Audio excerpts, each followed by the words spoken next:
Hi everyone, this is my sixth order. இதோட customer review லாஸ்ட்டில் attach பண்ணியிருக்கேன், கண்டிப்பாக பாருங்கள். This order is from Bengaluru. Customer என்ன கேட்டிருந்தாங்கன்னா 65 grams of dark chocolate bar, அதில் ரோஸ்டட் ஆல்மண்ட்ஸ் மட்டும் போட்டு 2 பீஸ் கேட்டிருந்தாங்க. அப்புறம் மோஸ்ட் வைரல் துபாய் குனாஃபா சாக்லேட்டில் இருந்து 7 பீஸ் கேட்டிருந்தாங்க. ஈச் 14 கிராம்ஸ் வரும். இது அவங்களோட சிஸ்டர் பர்த்டேக்காக ஆர்டர் பண்ணுறேன்னு சொல்லியிருந்தாங்க. அவங்க சிஸ்டருக்கு ஹோம்மேட் சாக்லேட்னா ரொம்ப பிடிக்குமா. ஸோ அவங்களோட லவ்வை மெல்ட்டிங் சாக்லேட் கொடுத்து எக்ஸ்ப்ரெஸ் பண்ணோன்னு நம்மக்கிட்ட ஆர்டர் ப்ளேஸ் பண்ணியிருக்காங்க.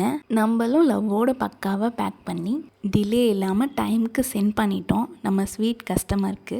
துபாய் குனாஃபா சாக்லேட்ஸ்லாம் அஃபோர்டபுள் ரேட்டில் இருக்குது. உங்களுக்கும் கஸ்டமைஸ் சாக்லேட்ஸ் வேணும்னா DM for orders and for more details and finally follow Geetha's chocolates.